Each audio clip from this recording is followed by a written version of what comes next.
Welcome back to the cityCURRENT radio show. I'm your host, Jeremy Park. We're diving into entrepreneurialism. We are here with Jessica Taveau. She is the president and CEO of Epicenter Memphis. How are you doing, Jessica? I'm doing well. It's so good to see you. Doing well. New role, sort of, and really excited to be here. Well, that is a piece of this is congratulations. We get to celebrate the move to president and CEO. You were interim, so basically we were removing the interim tag, but you're officially president and CEO. But you've been with Epicenter for a long time. It is in your DNA when you look at your work with entrepreneurs and really building out this entrepreneurial ecosystem for the Mid-South. So let's start there. Give us a little bit of history and context for Epicenter Memphis. Sure. So Epicenter really was born out of the Greater Memphis Chamber Chairman Circle. So a number of years ago, I think 2013, 2014, the Chairman Circle really came forth with really bold and audacious ideas to move Memphis forward. And entrepreneurship was a big one of those moon missions. And that's really where Epicenter, the idea of Epicenter came from. How can we just incite more entrepreneurship? Support 500 new businesses and 1,000 entrepreneurs over 7 to 10 years. That idea and initiative was really incubated at Memphis Bioworks Foundation, where I was at the time. And in 2017, our former and founding CEO, Leslie Smith, really spun that organization out into a separate 501c3. I have, been with the process of founding Epicenter the entire time and helped draft the original mission and vision, and served as its chief brand officer for a number of years. And here we are today. So just proud to be able to really continue the vision that we started more than 5 years ago, and really lead an amazing team to serve the city and serve more entrepreneurs. Absolutely. Talk about where you fit in the overall ecosystem, because you do play a very prominent leadership role in bringing all of this to bear: resources, access to resources, mentorship. We'll talk about the programs in a second, but give us an idea when you look at the overall landscape, where you plug in and what that looks like. Sure. We are a nonprofit hub organization, which means we really take a look at all the resources that are available in Memphis and Shelby County and see where the gaps are, where the strengths are, and where all the partners fit in serving all kinds of entrepreneurs. So we work with more than 40 partners to execute an entrepreneurial strategy and tie entrepreneurship to larger economic development efforts. So we sort of sit in the center. Obviously, the entrepreneurs are at the very center. We put entrepreneurs in the middle of everything we do. It's really what drives us. But then we try to connect all of the organizations that are serving entrepreneurs from early, education all the way through high growth tech startups, and everything in between. When you talk about helping entrepreneurs, it's everything from the legal side, the finance side, funding, angel funding, like all of these things that go into creating that sort of support network and ecosystem. Go ahead and dive into the structure and the programs for Epicenter Memphis. Sure. So really, we serve as a central resource. So if you're not sure really where to start or where to go next, if you're building a business and you're stuck, we serve as a central point where you can input some information into a form, and then we connect you to the next resources. We do have, like you said, connections to local service providers, legal, marketing, business building, lots of capital resources. We have a team of experts and residents that are more of a one-on-one resource to help navigate sort of next steps. But again, we typically refer entrepreneurs to a partner of ours. There's all kinds of businesses with all kinds of needs, and so we're able to refer partners out. But really, the best resource is the best way to engage in that is to come to our website as a starting point. Go ahead. Go ahead. No, I was going to say, you also have a physical space too, and so. Yes. That's a piece of this, as well as giving them an actual place that they can go and have a hub where there is collaboration and kind of peer-to-peer mentorship too. Now, obviously with COVID and everything, things are a little bit quasi right now, but talk about the space as well. Sure, we're really excited. We took on another big change over the last year, but we have moved from our Cooper Young space, which was a great place to really incubate lots of companies and also our organization. And we've moved to Peabody Place. We're on the ground floor of the Terminix building. And we're really excited to be there. It was built as an incubation space. And so we'll have some announcements soon about some of the members who are already there.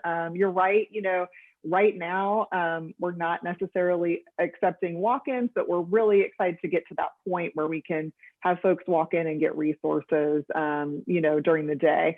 But we're really excited. Again, there's training space there. There's space for startups to work and to interact and collaborate. And it's really, I think, an anchor space in our entrepreneurial ecosystem in a way that we can attract local entrepreneurs, but also entrepreneurs from outside of our market.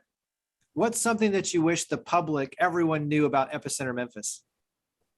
Oh, goodness. I think that, well, first of all, our team is dynamic and exciting. I think, we want everyone in Memphis to know that you have resources here to be an entrepreneur or figure out if you want to be an entrepreneur. So you may have that idea rolling around in your head. Maybe you've had some time to think about it, in the pandemic, and that we're here to support you. We also have just a whole entrepreneurial community here that are building businesses. And I think sometimes, those folks are under the radar, but there is an entrepreneurial community here that is thriving and growing all the time. We still have, a lot of work to do to grow that community. And I would just add to some of our partnerships that are really unique in our community, from patents to products with the University of Memphis, which really takes really interesting research at the university and works with PhD postdocs and turns those into actual startup companies. We've launched 3 companies out of that program in the last year. We have a really interesting program in partnership with the Fraser CDC and Rise Foundation and Fraser, where we're working with those partners to embed entrepreneurial resources in the neighborhood there. We would love to expand that program into other neighborhoods across the community. And if you're really just curious about what kinds of startups are going on in Memphis, you can go to a new website that we have called investablememphis.com. And that's a way for folks to find out about the tech startups that are here and get connected. Maybe somebody's interested in investing in one of those, to find out more about what kinds of technologies are being built in Memphis and what kinds of funds and they're raising, what kinds of products and services they're building. You're also working with youth. And so talk about the dynamic of working with the youth, especially to encourage the entrepreneurial, creative problem solving thinking, at an early age, which really is critical, not only for them to become an entrepreneur, but just a leader in our community.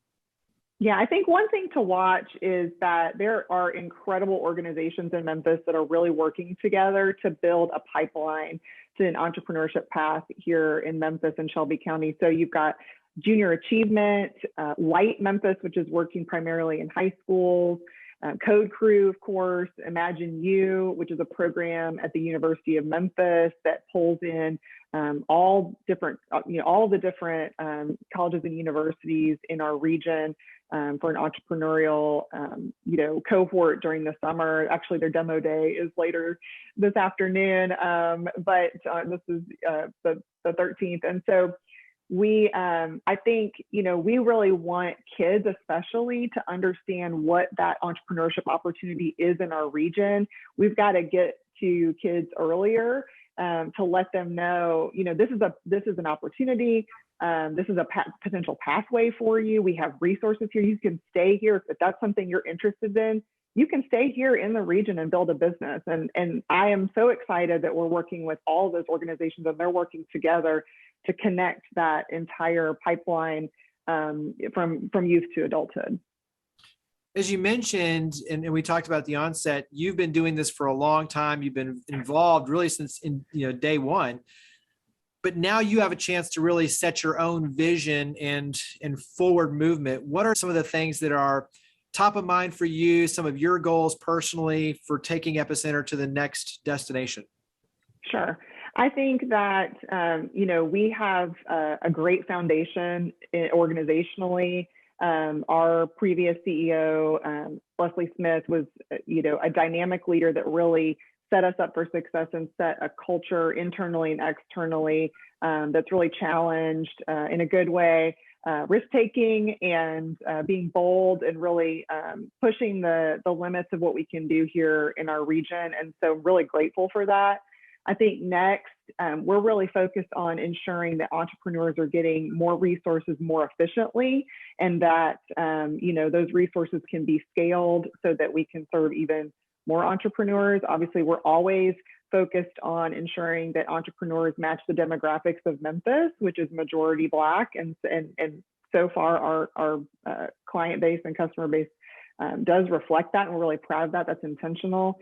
I think we just want to increase the competitiveness of Memphis and Shelby County as we, compete for capital and entrepreneurial resources here and attract entrepreneurs locally and externally. We want to make sure that we have all of the resources here that can serve entrepreneurs and make Memphis a destination for building a business, whether it is community-based business or something B2B or high-growth tech startup. And so I think really the vision is continuing to execute on where we started from, but being more efficient, more competitive, and attracting more resources here, specifically capital. And so that's, always a challenge for all kinds of entrepreneurs. And so that's always a focus of ours.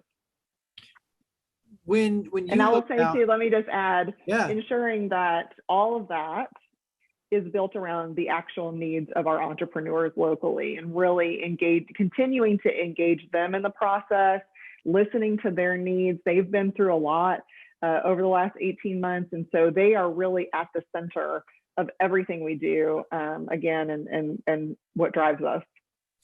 And I was going to say, when you look at the pandemic and how that has impacted small business owners and entrepreneurs, how has that played into your efforts in terms of having to reposition, recalibrate, pivot to be able to serve the entrepreneurs who then can go out and build in a very challenging time? So how have your efforts kind of shifted during the pandemic?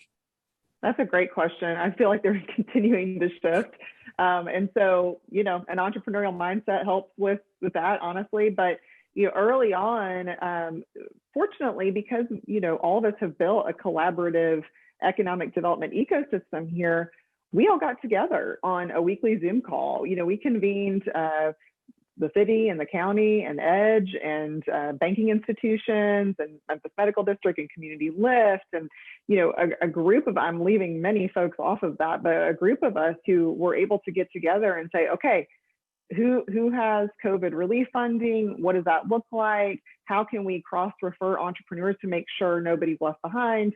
And a lot of businesses were sustained by that collaboration, and that doesn't happen in every market. So we were really proud of that.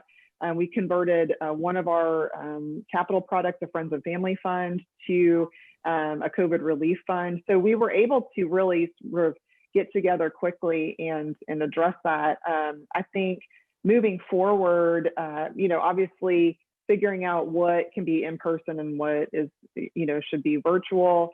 And I would just say, really now is the time to support local businesses. I mean, they need our support more than ever. And so whether that is, going to a restaurant and getting takeout, or shopping at local businesses, really seeking out local sources for your goods and services is more important now than ever.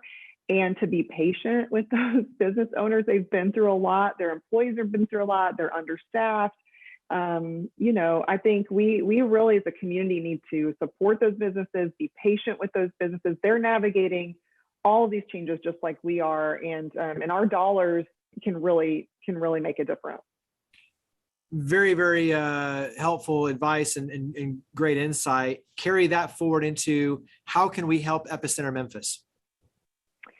Well, again, I think, helping Epicenter is helping local businesses. So I think investing your dollars or your time, certainly you can invest in Epicenter. We're a 501c3. We have a donate button on our website. And so certainly you can invest in the work that we're doing. You can invest your dollars as a customer or, a consumer.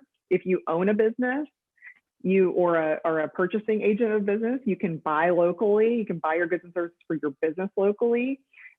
We have an angel group called Memphis Investment Advisory Club. We hold regular events. That's something you can reach out to me about if you're interested in even figuring out what it means to be an angel investor and how your dollars, it's not as intimidating as it seems, and but how you can invest in some of these companies as an angel. So invest in Epicenter, invest in local businesses, either as a customer or consumer or as an angel investor. And I'll add to that. I mean, my wife and I, and we're not, on the high end echelon, but I mean, we've become investors in some of these startups, and not just financially, but also too with your time. And I mean, I look at companies like Sweet Bio and UpSquad and some of these that are amazing startup companies that are doing so much good, not just locally, but they have a chance to transform, especially like Sweet Bio, healing across the world. And so to get involved financially and show support, but then also to get involved with your time and your mentorship is a whole nother piece of the equation where you can really see the return in terms of the impact that you can have on these entrepreneurs and help them lift and create something special for our community and obviously for the world. And so, powerful ways of getting involved, obviously through Epicenter. Wrap up with your website, social media. Where do we go to learn more about Epicenter Memphis? Sure. And that was really well said. I think absolutely, if there are opportunities where you can make connections for these companies, that is priceless. You certainly visit us at epicentermemphis.org. We're on Facebook, Twitter, Instagram, and LinkedIn. We regularly post stories of entrepreneurs, and we also post events and classes and links to our partners. We'll shout out for another podcast, just adding to your podcast queue. We work with Kadzukian, which is a local media conglomerate, to produce Grindset, which are stories of entrepreneurs locally, and it's a really fun podcast too. So. Well, Jessica, you do tremendous good. Congratulations again on being named officially the president and CEO. So congratulations. You definitely deserve it. And you and your team are amazing. So thank you for all you do and for coming on the show. We appreciate it. Thanks. And thank you for what you do. I really appreciate the opportunity.